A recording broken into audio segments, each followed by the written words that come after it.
Lab 3 Black Hole. So the purpose of this lab is to explore the uses of the universal law of gravitation and momentum. Various principles used include the universal law of gravitation seen here, the two formulas for momentum, so P is equal to mv, and net force is equal to delta P over delta T. The velocity update formula, in this case in the form Vf is equal to Vi plus net force over mass times the change in time. And position update formula, Rf is equal to Ri plus Vi delta T. This lab will show how to determine the mass of one object using the mass of another and the universal law of gravitation. We'll also show the impact of two planetary bodies on a ship. So the mass of the black hole, the system is the black hole and the planet, and there aren't really any surroundings. The mass of the star in this case is 2.0 times 10 to the 30 kilograms, and delta T is equal to 1 day in seconds, or 86,400. And this chunk down here is where we're going to pull PI and V final from. So VI, V final, we pulled that from the previous chunk.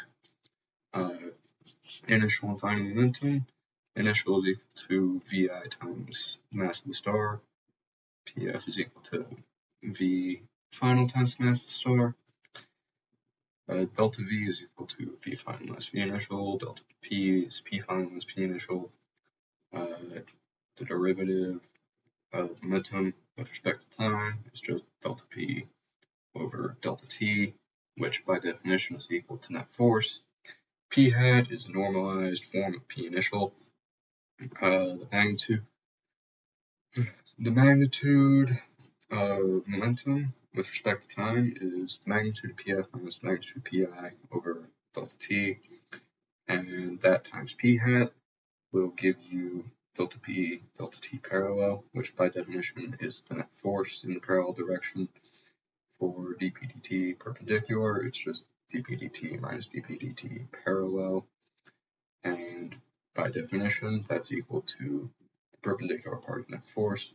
For the mass of the black hole, it's just the magnitude of the force times essentially r squared over big G times the mass of the star. And for the aeroscale, it's 10 times 10 to the negative 18th, and here are the various aero conditions. They give this model right here, and the mass of the black hole is found to be 7.7497 times 10 to the 33 kilograms.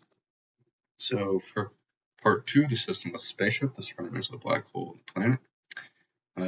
The only things changed here were the mass of the black hole. This is from part 1.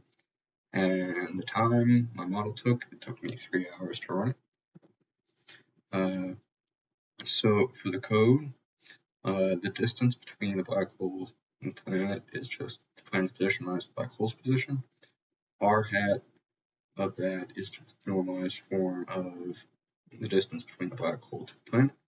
The force of the black hole on the planet is basically just the gravitational formula with R BH to planet and R hat BH to planet plugged in. Same for the force the ship has on the planet, and F net on planet is just the force of the black hole plus the force of the ship on the planet.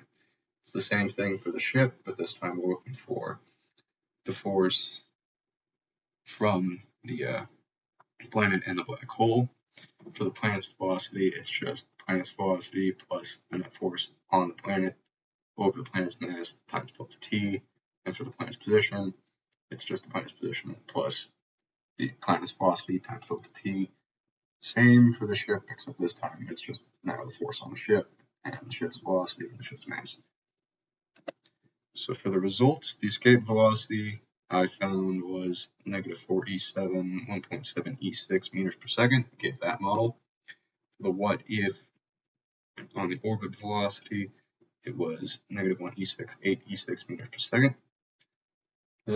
And any coding errors would have been caused by issues in the initial conditions at this point.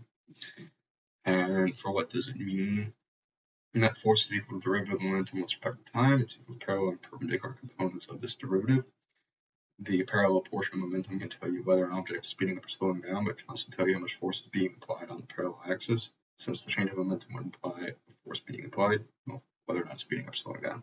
The perpendicular portion of momentum works in much the same way, but it tells you whether it's changing direction.